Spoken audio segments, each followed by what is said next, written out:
Bismillah ar-Rahman ar-Rahim. Assalamu alaikum, everyone. Thank you for joining us on the second webinar to navigate the nonprofit security grant program with Mr. Rob Goldberg, one of the experts on the subject. We would like to thank him for joining us again today.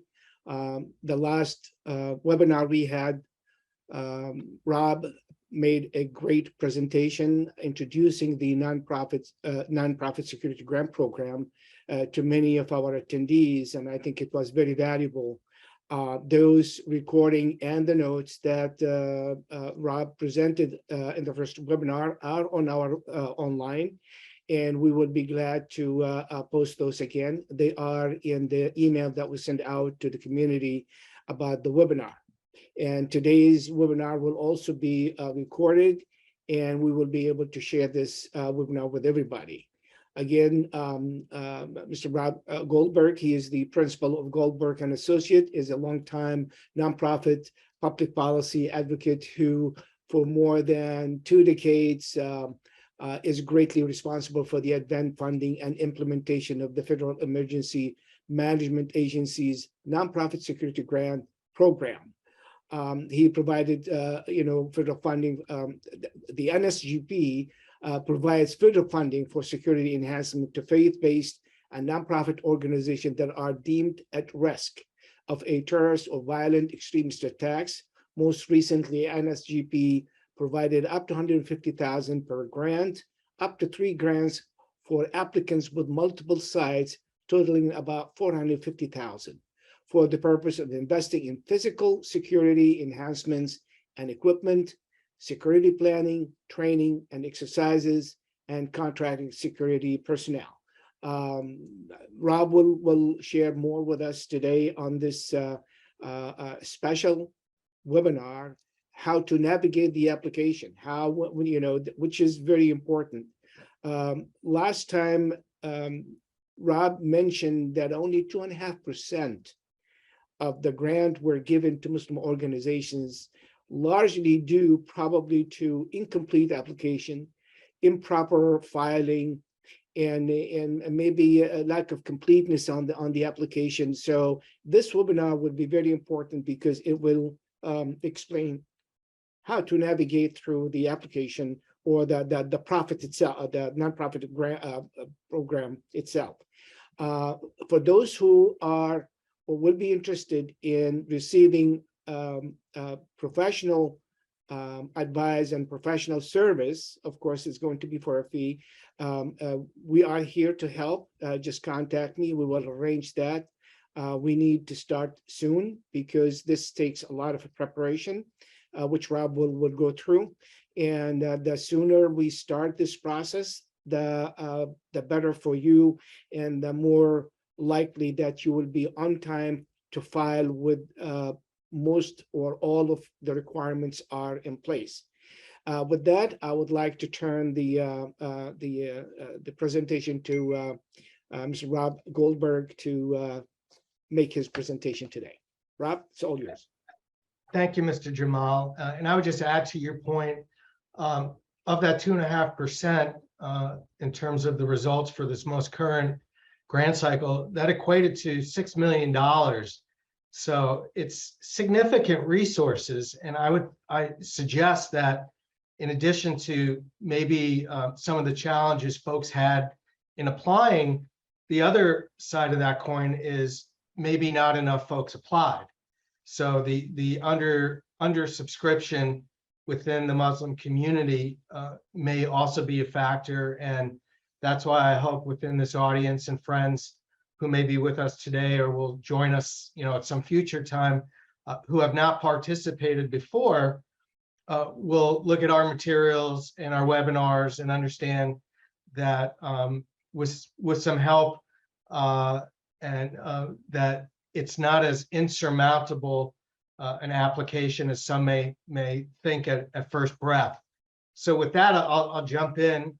Just like last week, I have a lot to say. I'll drone on. Some of you may get bored or fall asleep, but it's important. This material is dry. It can easily be over complicated in looking at it. The official grant guidance is very wonky and not easy to navigate. Getting real-time, accurate, and digestible information can be difficult. There are often many questions, and sometimes the answers are hard to find or are murky. And while this is all true, practically speaking, the application is composed of only about 10 substantive questions. And since we know what these questions are ahead of time, we have the advantage of working together to draft out the application answers well before any of the official deadlines come up. And we know that the deadlines are short, and the application period can be a very stressful time if you don't prepare in advance. And through these webinars and through Mr. Jamal's leadership, we are preparing now, and I'm happy to be available to those of you who may seek technical assistance from me and my associates going forward. So in today's webinar, we'll review the NSGP application questions and talk about planning and strategies for completing a successful application. Today's webinar is based on comprehensive step-by-step guidance that I've developed over the years and was updating as recently as 10 minutes ago. While much of the application is static over years of development and tried and tested approach, there are always variations. There's always something new to learn, and it's important that we come together to get caught up, from time to time, and certainly review the materials every year. So the guidance that I'm providing today, and in general, is supplemental, is informative in nature, and it's based on my 18 years of experience with the program, but it's not meant to supplant or limit or contradict the official guidance that's provided by FEMA or the state administrators who are officially responsible for the program, or any federal or state laws or regulations that may come into play with the advent of the program. So let's just begin with some basics about the program. Faith-based and nonprofit organizations are the program's sub-applicants, and the state administrative agencies, which are typically the state Homeland Security and emergency management entities, are the applicants, and they administer the program to the sub-applicants, which we will now call, through the rest of this presentation, organizations. So sub-applicants are the organizations or the nonprofits, which are you who are listening on the other side of this webinar. The Federal Emergency Management Agency, or FEMA, administers the program nationally and guides the state administrative agencies in the application and administration of the program. And award decisions are based on 2 levels of review involving both the state administrative agencies and FEMA. The nonprofit organization will be required to submit to the SAAs an application package consisting of a mission statement, a vulnerability assessment, an application, which is also called an investment justification, which includes cost estimates the organization will also be required to obtain, and any supporting documentation that substantiates the potential threat or risk to the organization. Together, these items will help the SAA and FEMA understand the risks and vulnerabilities of the organization and whether the organization has developed a good and feasible plan using federal resources, meaning the NSGP funding, that will successfully address the potential threats and vulnerabilities to the organization. And today we will spend most of our time reviewing the specifics of the IJ or application and several strategies for responding to the questions. So let's delve in. And I cannot see from my vantage point, but Mr. Jamal, I assume my very informative PowerPoint slide is up so people can just follow along. Part 1 relates to sub-applicant information, and this is part 1 of the application.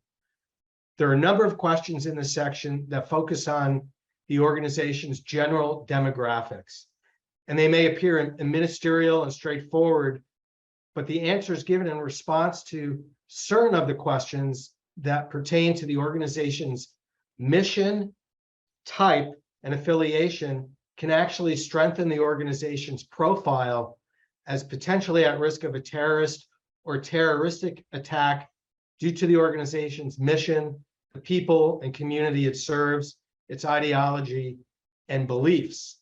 And while in this section, there is no scoring per se, this information will certainly help FEMA and the state administration agencies understand who the applicant is, and that will come significantly into play, as I'll discuss later when we talk about scoring. In this section, the organization is also required to provide what is called a unique entity ID, or a UEI. And the UEI is the primary means of an entity identification for any organization that does business with any aspect of the federal government. It confirms to the government the organization is who it says it is, and it replaces the formal Dun and Bradstreet number, which some of you may be familiar with. I would advise that anyone who's planning to apply this coming cycle for the NSGP grant to go and apply for their UEI right away, because we have found that the process this last cycle was a little bit complicated. The UEI process wasn't perfect, and there are some organizations with pending awards that cannot receive their funding until they follow through with securing their UEI number. So that is just something to note. Also, speaking of notes, everyone should know that everything that I'm talking about today on the webinar is captured in my written notes. And just like last week's webinar, I will make these notes available to Mr. Jamal, who in turn will make it the notes available to you. So don't feel stressed about taking notes as we go along, because you'll have my notes to work off going forward. And finally, pertaining to part 1, there will be a question on the physical location of your organization. And this is an important question because there are 2 funding streams related to this grant. And depending on your physical organization, you will be applying under 1 or 2 of the funding streams, and you'll only be eligible to apply for 1 based on your location. And if you answer that question wrong, which is basically a check the box question, you could unwittingly disqualify yourself for applying. So part 2 of the IJ relates to background. This section, broken down into 3 areas of interest, will help the scorers determine the organization's level of risk of a terrorist or terroristic attack. In this area, these questions are scored. First, the organization is asked to describe its symbolic value as a highly recognized or significant institution within the community that renders it a possible target of attack. Pulling and building from the mission statement, which I mentioned is required, the organization should provide a full, clear, and effective description of its mission, purpose, and symbolic value of the building and organization as a highly recognized institution in a community that renders it a possible target of terrorism or extremism. If the organization does not have a written mission statement, or its statement does not address these issues effectively, the organization is advised to modify or perfect its mission statement so that its answers can reflect a more responsive and reflective response to the question. And I don't believe there's anything typically in an organization's bylaws that would prohibit it from updating or modifying its mission statement for the specific purpose of this grant. Second, the organization is asked to verify if it has recently experienced any terrorist or other man-made or natural disaster in which it has been involved in prevention, protection, response, or recovery. And for the purposes of this question, recent should be considered the last 36 months. This question previews the issue of risk that is addressed more fully in part 3 of the application. And in the background section, the response comes from a pull-down measure. And if it's working properly, you should be able to check one or more events as applicable. If it's not working as planned, and sometimes it won't, you'll get to pick, choose only one applicable response. And third, an organization is asked to describe any role it has had in responding to or recovering from a terrorist attack, specifically highlighting any efforts that demonstrate its integration, in preparedness with broader state and local preparedness efforts. So I'll say that again. The third question asks the applicant to describe in what ways it has engaged with state or local law enforcement in preparedness efforts. And while an organization may primarily be interested in applying for physical security improvements through this grant opportunity, the intent of the program is also to promote their engagement with state and local law enforcement. And this question helps FEMA assess the level of cooperation and engagement when determining awards. And in developing a response to this question, the organization might consider the role it played, or could play on behalf of itself, its members of the community in times of emergency, whether a terrorist attack or other man-made or natural disaster such as a hurricane or wildfire. Part 3, which pertains to risk. There are 3 components of risk that are addressed in this section: threat, vulnerability, and consequence. And together, these questions help reviewers understand the scope of an organization's risk. So first, an organization is asked to discuss specific threats or attacks against it or a closely related organization. The strongest response would describe specific threats or incidents that have specifically targeted the organization. But absent that, an organization would discuss incidents that have occurred at closely related or similar organizations and make the connection that the organization is potentially at risk for the same reasons that the other organization was attacked.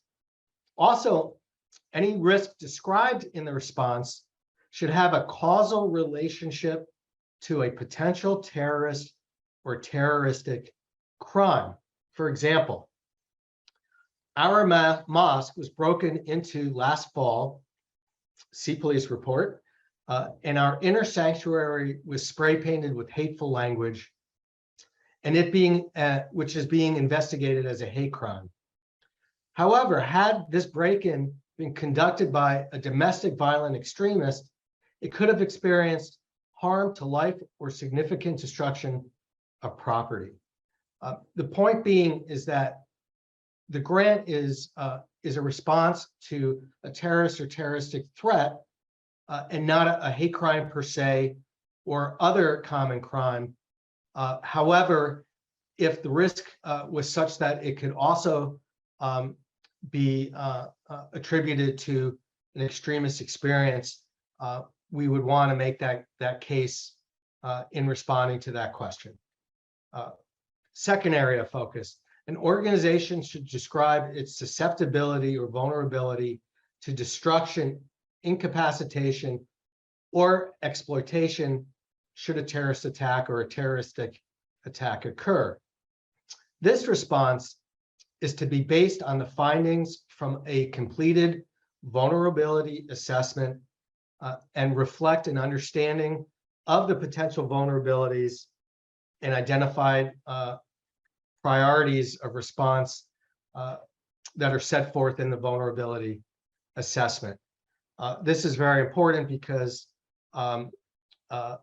what we're looking for here is we understand there's a risk, and if that risk occurs, what would be the potential vulnerabilities as identified in the vulnerability assessment, and what might be the responses that would be prioritized that ultimately would be requested for funding through this program, and which are discussed in more detail in an upcoming section. This is, excuse me. The next question has to do with the organization, and it's describing the potential negative effects on an organization's asset, its system, its network, if it were to be damaged, destroyed, or disrupted by a terrorist attack. And here the organization should discuss how an attack would impact it, the community it serves, and possibly the critical infrastructure, businesses, transportation, schools, and other important aspects of the vicinity surrounding the organization. In other words, the organization should explain the potential harm that could result from an attack, such as loss of life, disruption to work or the delivery of the organization's services, the negative economic impacts on the community, and so forth. And for those organizations that have experienced a specific risk event already and describe that event in question 1 above, they would want to draw from the experience in describing actual impacts that had occurred. And for those of you who are referring to risks that occurred from similar situated organizations, you can also draw from the actual impacts that occurred in those events and discuss them as potential impacts to your own organization in answering question 3 in this section. Moving on to part 4 and facility hardening. There are 2 components to address in this section: a narrative explaining the proposed activities or investments, and the verification that the proposed activities or investments are actually allowable under FEMA's approved equipment list for this program specifically. And the two sections basically provide the same information, just expressed in different formats. In general, permissible costs include the acquisition and installation of security equipment or real property, including buildings and surrounding property owned or leased by the organization, specifically in prevention or in protection against the risk of a terrorist or terroristic attack. Funding can also be used for facility hardening activities such as planning, exercises, and training, contracted security personnel as well.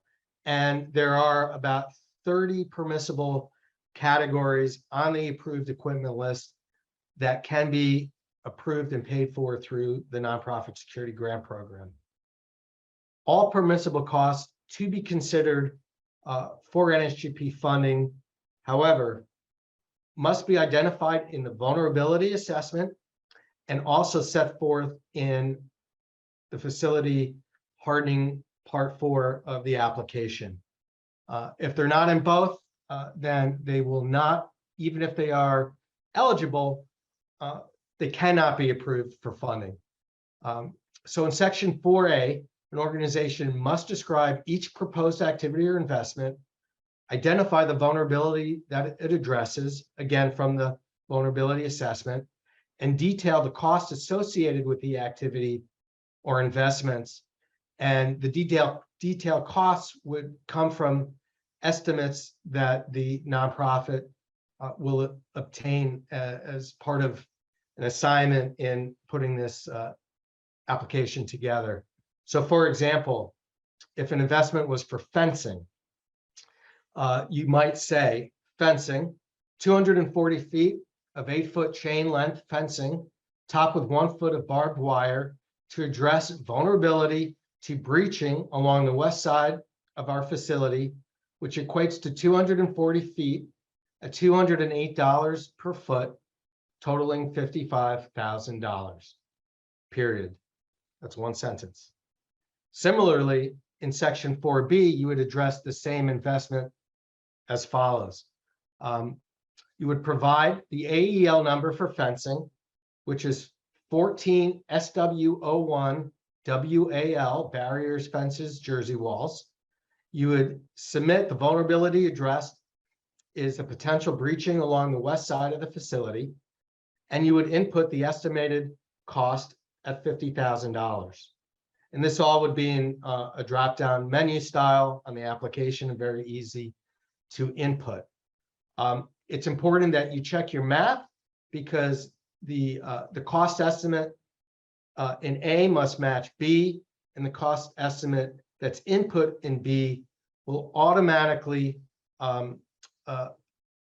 be inputted in an answer to the total cost of the project that will appear in part 1 in the information section of the application.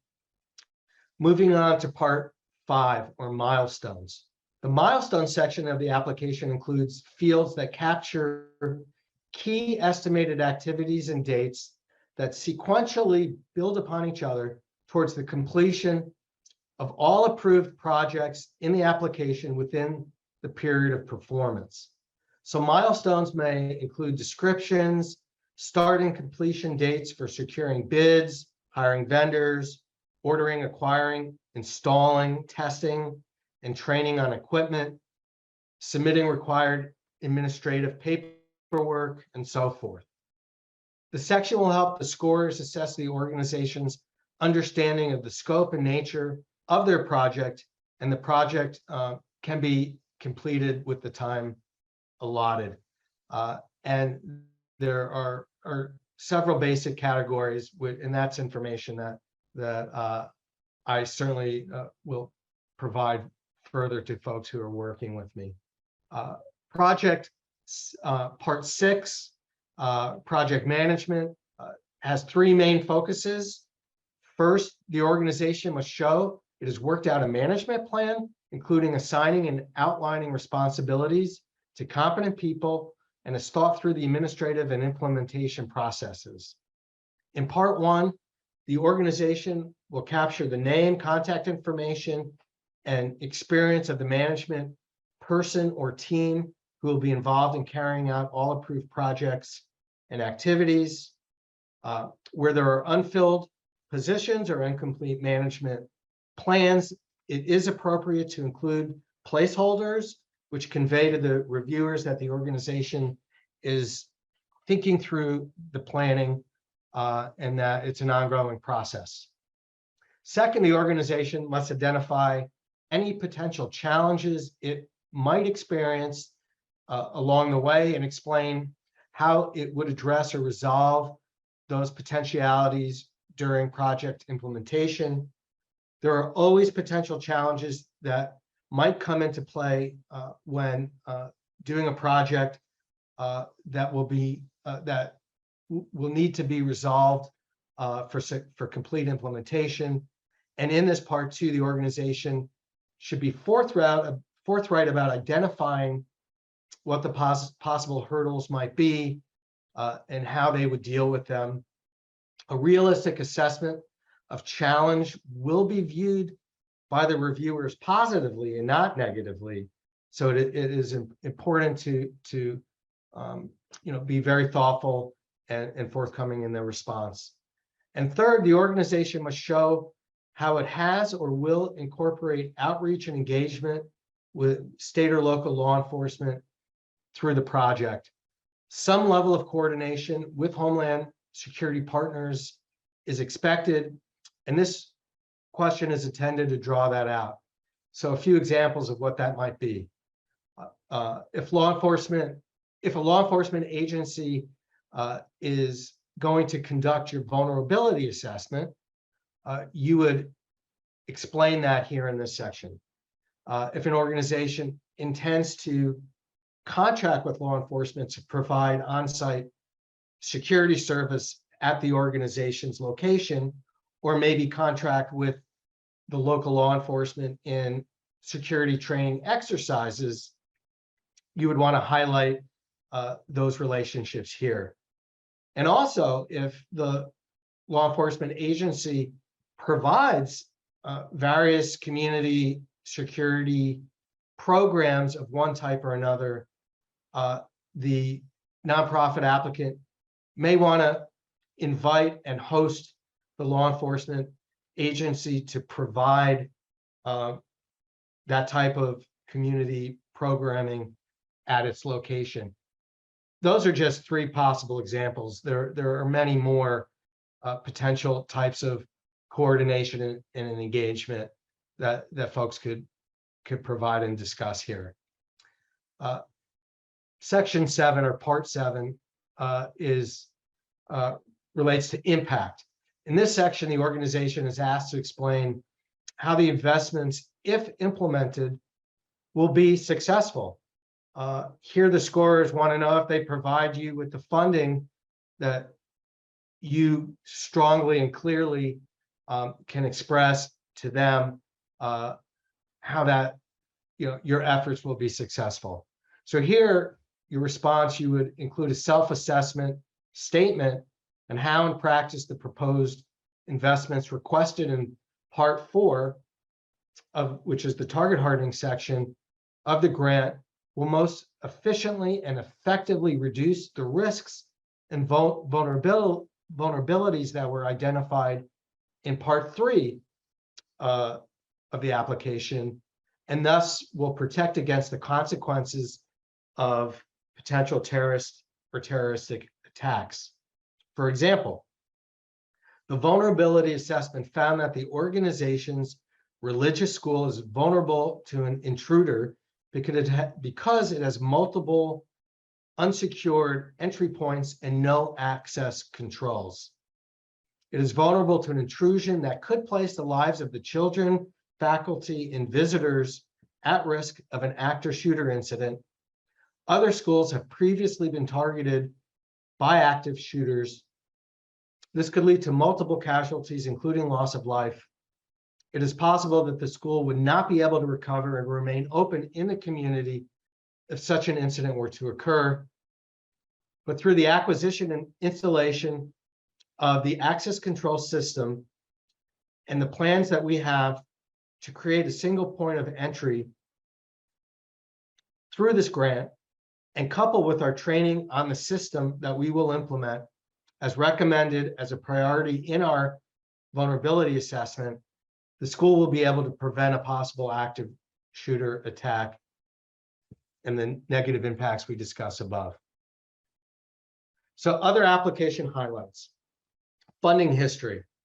If the organization has received NSGP funding in the past, they are simply required to disclose that previous funding history in the application as directed, which basically they want to know the year and the types of investments acquired through the previous grant or grants.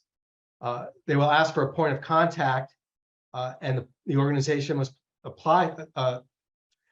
must include a point of contact, but they should do so carefully, as that person will become the person of contact of record throughout the application process and will be the one who will receive any official communications, instructions, updates, alerts, notifications, primarily from the state administrative agency and possibly through FEMA, including the notice of award.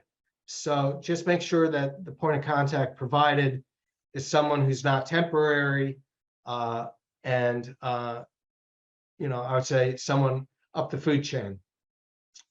Scoring. There are several factors that go into the scoring and selection process. There's a state level review, where the SAA's subject matter expertise and discretion will be used to gauge relative needs and impacts of the organization as compared to one another. There's also a federal level review by a panel made up of DHS and FEMA preparedness officers, FEMA regional staff, and grant management specialists. At each stage, the applications are scored and ranked based on a scoring worksheet worth up to 40 points. And those points are calculated based on how the organization answered the 7 parts that we just went through. Different sections are scored at different levels. Parts 3 and 4 are the most important sections, those dealing with risk and describing the responsive investments are scored most carefully. And the sum of the applicant's SAA score plus the average of the federal reviewer scores are what will make up the organization's raw score. The grant is highly competitive.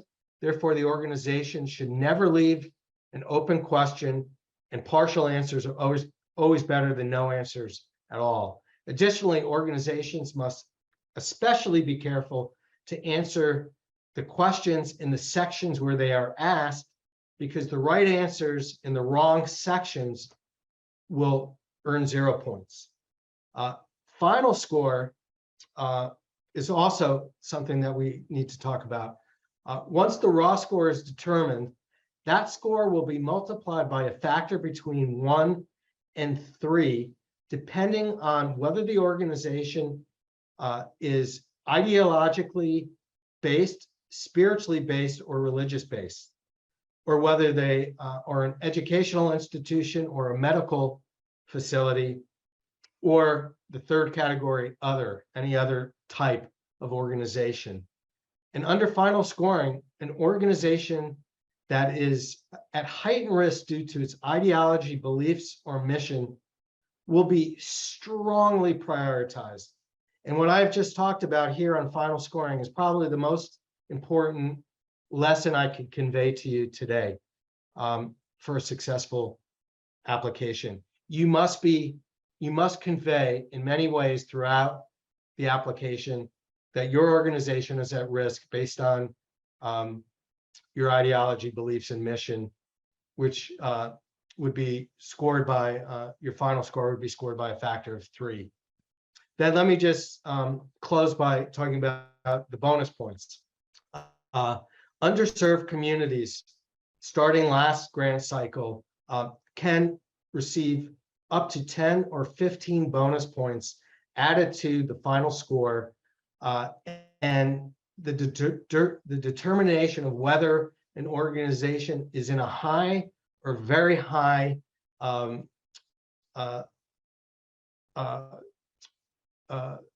what's the word I'm looking for? Excuse me, is considered to be highly or extremely highly underserved is based on a risk ranking developed by the Centers for Disease Control and Prevention and its Social Vulnerability Index. And that determination is based on a county map. And so a nonprofit will just get extra bonus points if they fall into a high risk category on that map. And also I would add that new recipients that have never received a grant previously will automatically also receive additional points. And last year it was 15 additional points added to their final score. And that's one reason why applicants are asked whether they've received a previous award or not. It will help FEMA determine the bonus points. And finally, I just want to say that there are other factors involved in final award decisions that are outside the quality of your application or however high you scored through the scoring process. And those factors include simply the limitation of funding. There's only so many resources available. And if there are many, last year there were over 3,500 applicants, but only 1,800 awards could be made. And last year there were over or nearly $450 million in investments requested, but only about $240 available to underwrite those investments. Other factors include geographic risk.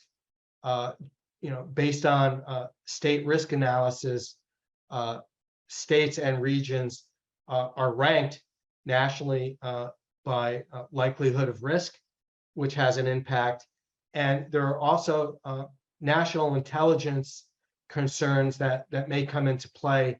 And there we're talking about immediate national intelligence that might suggest a community, an area, a type of organization might be more at risk now than at another time, and that could impact in the discretion of the Department of Homeland Security the outcomes for the awards.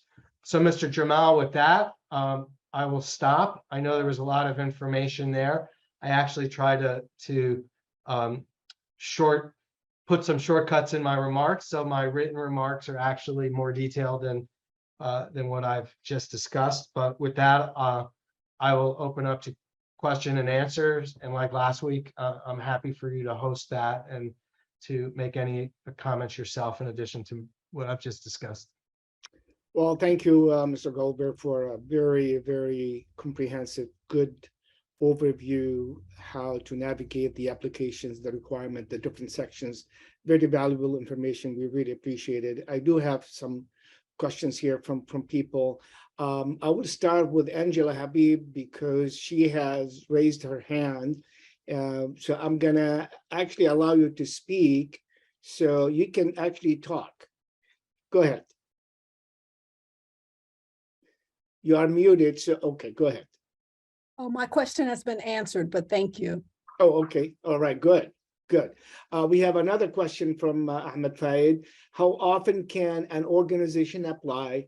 Does the previous grant have to be exhausted before the next round of application? So there's no limitation on how often an applicant can apply.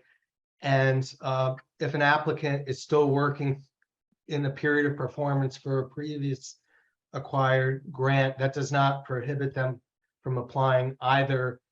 We would probably want to address that, through the various narratives within the application to make sense of where the application and what you're seeking to achieve might fit into what has happened previously, just from a rationale standpoint. And of course, if you secured a grant previously, you would not be eligible for the first time 15-point bonus. But on the other hand, if the funding is at levels as we've seen in recent years, and we think there might be an additional increase, in funding this year by another $70 million, the more money that is appropriated for the grant cycle, the less impact the bonus points will have on the outcome. So if you intend to apply again, there's no reason why you shouldn't. Thank you. Actually, in your presentation, if an attack categorized as a hate crime, not as a terrorist attack, we know some places been even burned down to the ground. Many mosques been subject to that. We have places where an attempted, targeted. Luckily, there were no fatalities, no. So are we waiting until we really get people killed so that we can raise it to the risk that they can apply or to be considered as targeted? Because sometimes people feel like, okay, they get discouraged. Okay, if it is just hate crime, then they're going to consider it as as a real threat. Then why would I apply? It takes a lot to apply, and stress and information and bringing people, and they may even have to pay to do that if they don't feel their application is going to be looked at. Because unfortunately, anything that is Jewish, anything that is Muslims, anything that is Black, they're probably targeted for domestic terrorism. And so how can you respond to that? The way I explain, that's a great question, and I thank you for it. And the short answer is, if any organization was attacked, from graffiti to a nasty voicemail on their answering machine, to an abhorrent email sent to their website, to a letter in the mail, to some sort of destruction, a rock through a window, all of those should be captured in a police report. So let me first say, and this is benefit of talking to Rob, I will just encourage you, even if you at the time didn't think it rose to the level of significance that you reported it, there's so much underreporting across the spectrum with faith-based institutions, to the FBI's reporting desk, to local law enforcement. It's imperative for this program that even if it was something just suggestive of a threat, to file a report, even if it was last year, the year before, or the year before that, because when you're applying for this grant, you're going to want to submit that report. And so please, if in the last 36 months there was any, I don't care what the issue was, if the community felt threatened, something happened, write that report, submit it, bring a copy home with you. That's number one. Number two, I talk about terroristic or terror and terroristic events. Terroristic events is sort of a term of art that I've captured from FEMA to really talk about homegrown or violent domestic extremist events.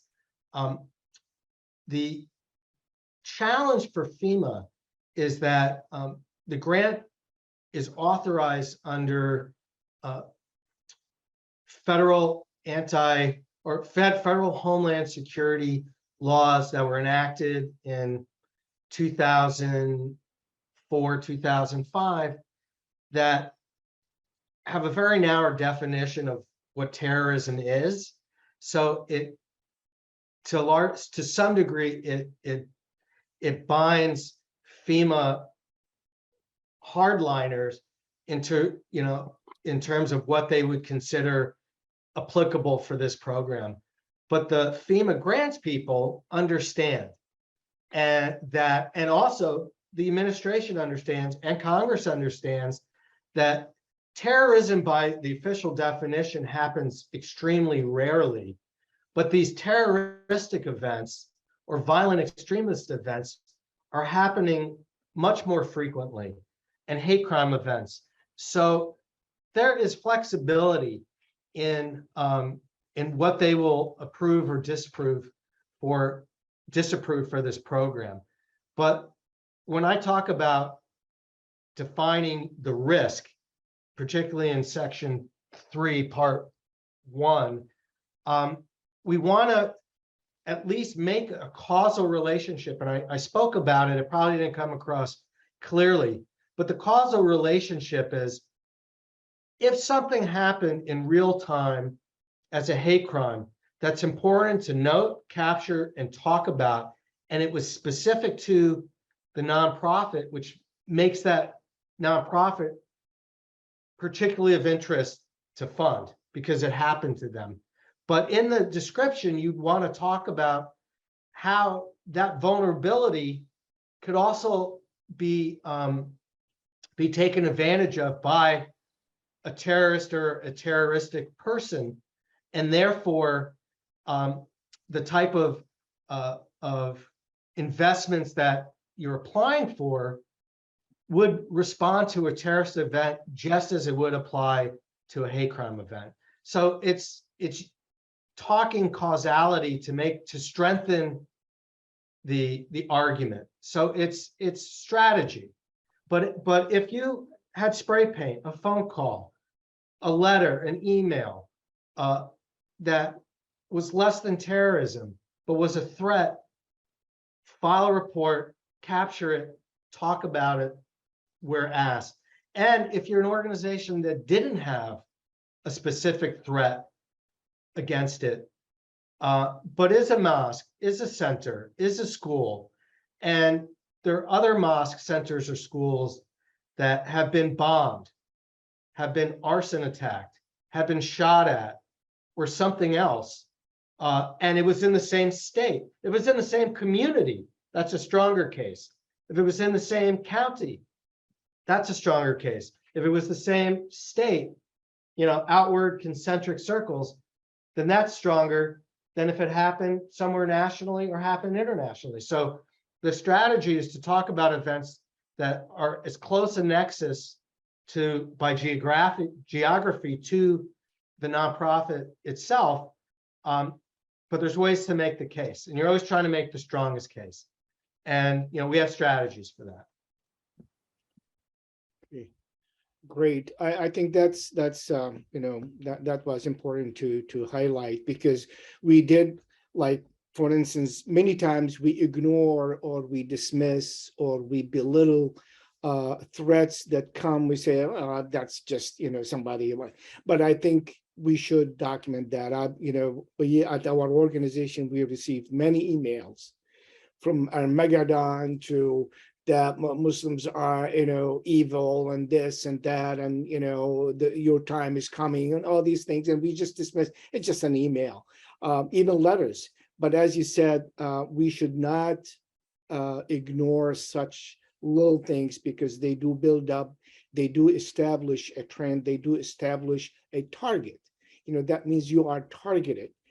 That's what it is. Now, this may be a little thing that came out, but you never know if in the future, since you've been already identified, as a target, that it could be a larger threat, and God forbid, a violent or that caused fatality.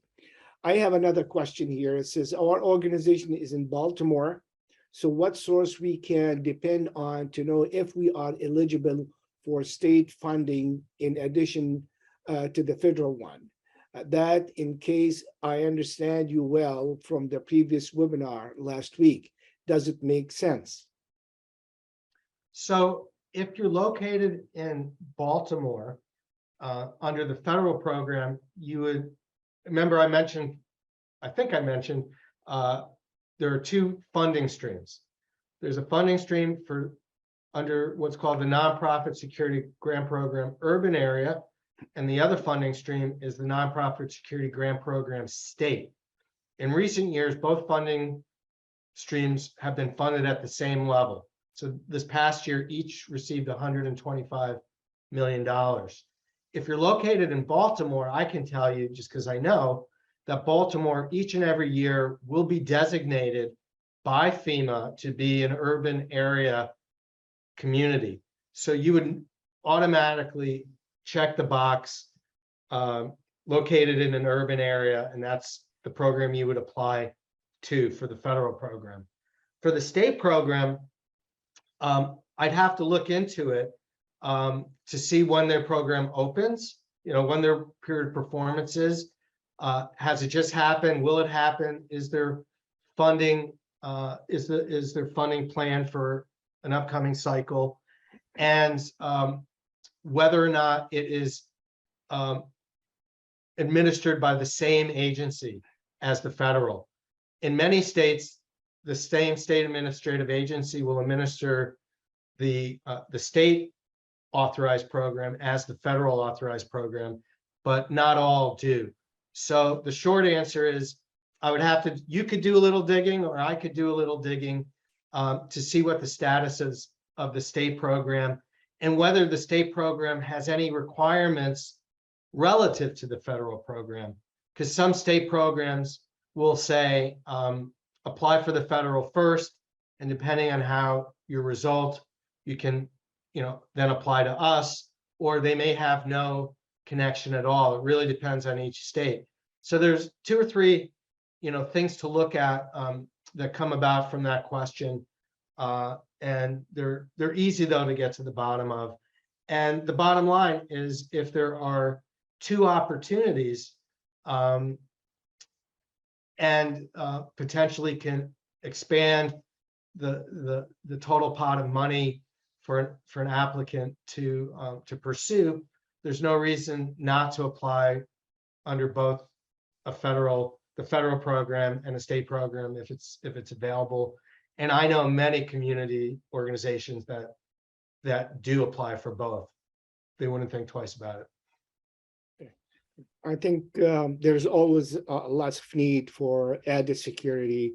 I think sometimes people don't maybe value the training of employee, training even of community members who come to the mosque. Very often we dismiss or reluctant or just we find it cumbersome to do drills of evacuation. Friday prayers is packed with people. Have we ever tried to do a drill for evacuation in case something, God forbid, happened? Not necessarily a shooting or attack or anything, but sometimes simple, a drill that, maybe because if there is a fire or maybe because there's something, I mean, whatever the situation is. So these funding can help you train the people how to get out. You can have professionals who train the people who do your evacuation plans. They can assess your vulnerability, where you need to beef up your security. I think that's why everybody need to apply. Never think that, oh, this is, it's comes out. Why should I apply? I don't think it's happened. Do not dismiss. Take everything seriously. Great. I have another, I have a compliment from John Carlson. Assalamu alaikum. Thank you for asking that question, because any potential threats to our community must be addressed in advance and provide opportunity to review any vulnerability to safeguard our community from extremists. So yes, thank you, John. That's what we need to do, is to address those, consider them, document them. In a time like this, when you apply, those would be readily available to you to substantiate your application and the need for the grant. The question here I have, go ahead. Jamal, Yeah. Mr. Jamal, 3 quick things. One, on the reporting, federal government, Congress needs to know what is happening in order to provide the right resources to respond. So if you don't have the good data, then you're not going to get a good response. So it's very, in response, I mean funding, the direction of federal, state, local resources and attention to policing, to resolving problems. And the only way that happens is if they have accurate reporting. So the lesson, and that lesson is tried and true. So anything that happens, even if it's just, your folks collecting information on behalf of the community and forwarding that to the authorities so that it's captured, is very important. 2, yes, physical security is one half of the security coin. The other half is planning, preparedness, and training, and that saves lives. And there's different, and it may be that you start with faculty and volunteers to do certain things. It may not be your whole audience or constituency, but there's no question, and we've seen this in real time, that in real incidents, that training is critical to saving lives and to responding to events in real time. So there's just no reason not to if the resources are there, and nobody's too small. Third and final, I would say on this point, is that we're talking today. Consider this year 1 of engagement.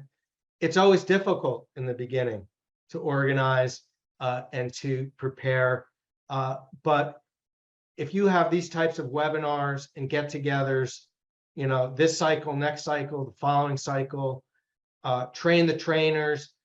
Everyone will be more experienced, and this whole process will seem less daunting, and it will be less daunting, and it will feel more the norm than something new or uncomfortable. So I say stick with it, and it will get easier, and you get to know your state folks, you get to know the federal grant folks, you'll build these relationships, and it will not seem as daunting a process as it may seem today. Thank you, Rob. Okay, as Mahanif says, it is only considered threats when it is from one particular group against another, or from any group or entity against anyone whom they may have an issue with, even if of the same ethnicity or faith. That's kind of question. Yeah, I mean, we all know that within the same ethnicities and faiths, not everybody thinks alike. There's animosities, and I would not. We could, you know, I don't want to delve too much into the New Mexico event, but that did happen recently, and it is an example of, and I don't want to misstate this, so I say this with great sensitivity, sectarian violence may have been, you know, was at least generally discussed. I don't think you need to get into the technicalities of that. I think if there was a threat and it occurred, then it is something to report, and it's something that an applicant can use. There's not a litmus test on who the bad person is. If there was a bad person for ideological reasons that was involved, it's perfectly okay to talk about that, and I think it would be appropriate. Yeah. Luckily, you know, yeah, and what happened in Mexico was an eye-opener. Luckily, it was not really a truly sectarian, you know, per se. You know, I visited myself and I investigated the issue. I met with communities, and actually, it was a great community. I mean, but it is opened the door and the eyes that to watch and to be careful. I think the general rule here is that if your facility, your community, we're talking here about physical because that's how you need to apply as a physical place that is subject to threat. Whatever that threat, it doesn't matter who's, you know, as long as there is a threat to the lives of the people, because as what Rob just said, because of your ideology. It's not just because two people get, you know, over their business, they did not, you know, have an issue. And then you say, oh, I am vulnerable because my business partner, you know, want to attack me, and I just happen to be in the mosque. It has to be driven because of different ideology, and I don't like you because of that, and I'm attacking you for that, then that constitute a reason to apply and say you are vulnerable and under attack, and you need this grant to help you protect and train people how to face that kind of threat. And I would just quickly add, I have examples of what real risks look like. I look every week in real time from a variety of sources. And so for folks that are applying and are answering that risk section, there are ready examples that can be used by any number of applicants. So it's, you know, like I said, if it's close to home, concentric circles, what's happened to the entity or within the community or within the state or nationally or internationally is the order of how you would want to talk about risk. And I certainly have examples of things that have happened within the Muslim community, within the greater religious communities, within schools, hospitals, and others that I put together and make available as a resource for applicants. Thank you, Rob. Okay. Again, I think there's a follow-up from Martin says here. So no specific source to depend on in my research. Are you referring to the previous question, which you said an organization in Baltimore? Oh, okay, so it is about, both federal and local. So I think that's what his follow-up question was. I just don't understand exactly. So no specific source to depend on in my research. I'm happy to, that is the type of thing that I'm happy to look into for someone. Is there a state resource, and where do I go to connect on that? The federal resource, there is there's a state administrative directory that will include the name, phone number, email address of the identified state representative and a link to the website. And some websites are easier to navigate than others, but most have a dedicated nonprofit security grant program sublink, if not direct link. And it might take a little bit of hunting or fishing to find it, but it's usually there. And certainly sending an email to the state administrative agent saying that you want to apply for the next round. Do they keep a list of emails of interested communities? Because I'd like to be on their email distribution list. How do I get, is it something I register through your website? So that's how you begin to make a relationship with your state agency, but also to get vital information ahead of time, which you need to get in order to be prepared way before the deadlines start. You don't want to wait to reach out to your SAA or your website days before the application period or during the application period. You want to get ahead of the game now. And also, as we went through today, we know what the 10 questions are going to be. So there's no reason why anyone who's planning to apply doesn't start tomorrow and can get 85% of what needs to be done before the application window even starts. So think about all the less stress that puts on you if you take several weeks, several months to complete your application, rather than waiting to the moment the application door opens or window opens and you only have 10 days. I mean, it's just a total different experience in applying. But this person from Baltimore, we could talk offline about what they need, and we'll pinpoint for them how to make their connections locally. Yeah, great. Thanks, Rob. Question here from Ahmed Fayed is, what preparations can service providers and contractors make to assist organizations in applying? Perfect question, because that's what Rob can do, is custom help and guide you through the applications and all the requirements, and making sure that we'll review the application, you met all the requirements there, where it's missing, where you need to do that, what is custom assistant and professional service that can be provided. And also, if even need to have a grant writer that will go through, make sure that the right wording, the right sentence has been written in the right sections. That also additional service can be provided. You can just contact us. We can arrange that and make that. And of course, there will be a fee for that, which I believe that very much worth it. Again, consider that this application, if you apply early, organize your papers, organize your documents, and go through the application process and meet the deadline, it is very highly likely that you get your grant.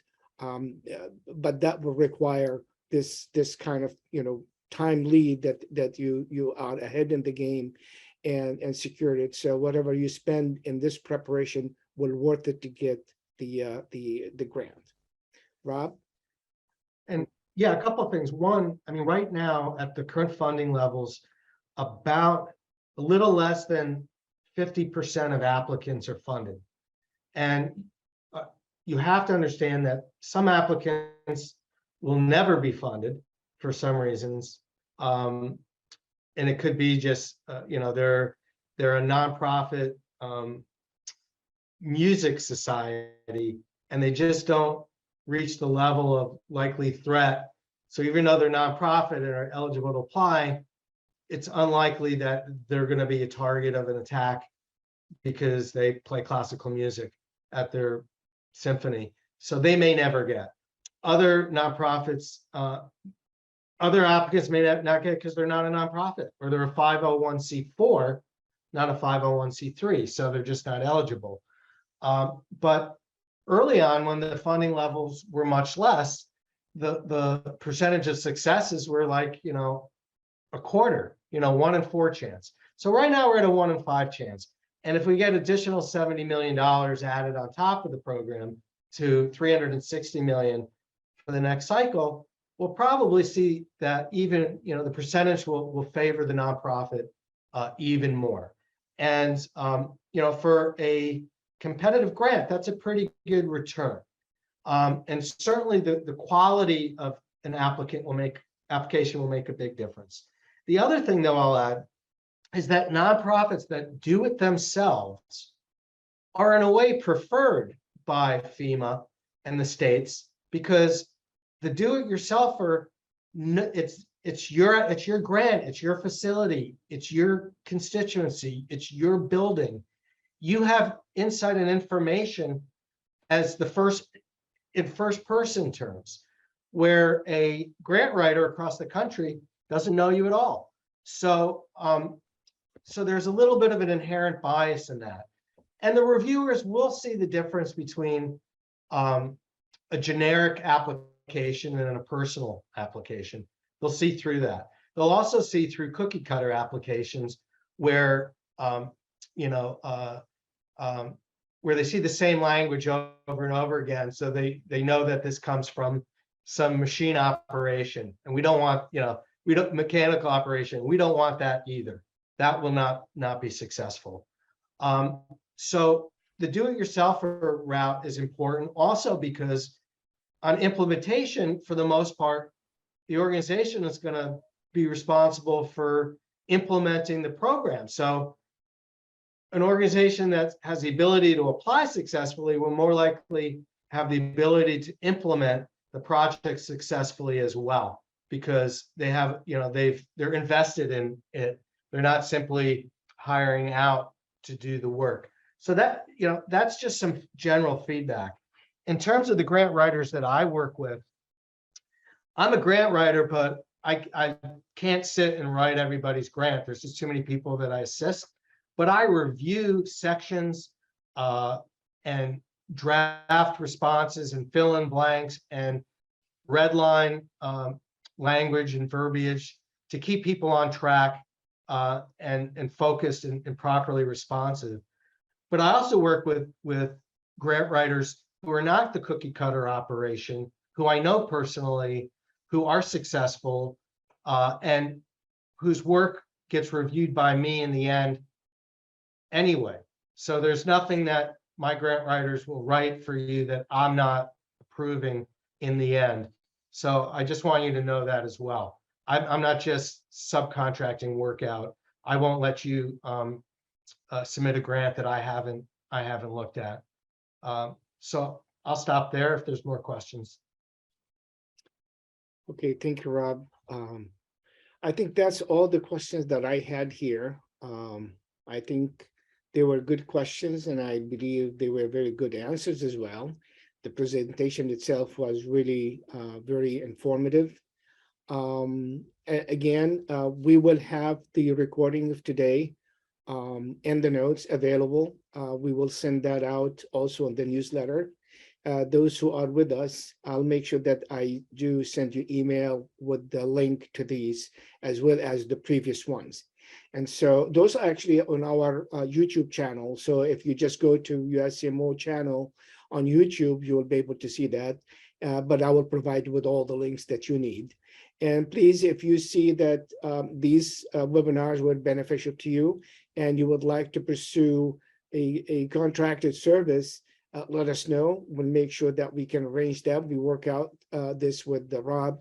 And as we said, the sooner you start, the better for you and for the whole review process and the preparation. And when it comes to the submittal date, you are ready to go. With that, I think we are very much. Anything else you want to add, Rob, to what we have already said? No, I know you and I will regroup in the near future to figure out what is best for your constituents and friends, and I look forward to that. If folks have follow-up questions, please feel free to, Mr. Jamal, to pass them forward to me. I'm happy to answer them. I don't think there's a question that I haven't seen yet, and I also have very extensive, frequently asked question tools to refer to so we can answer everybody's question. I have very good relationships with FEMA, and so if there are any issues, problems, hurdles, crises, we can, there's nothing that we can't figure out calmly, collectively, reasonably and rationally on behalf of any potential applicant.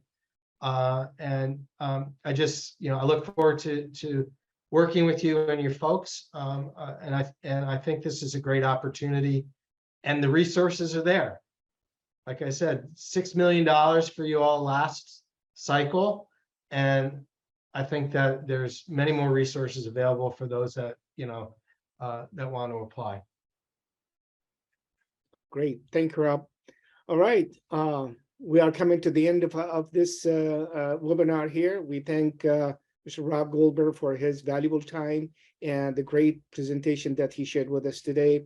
I want to thank all those who attended our webinar today. Thank you for your attendance. I hope you found it to be very beneficial. I want you to know that we are here to help.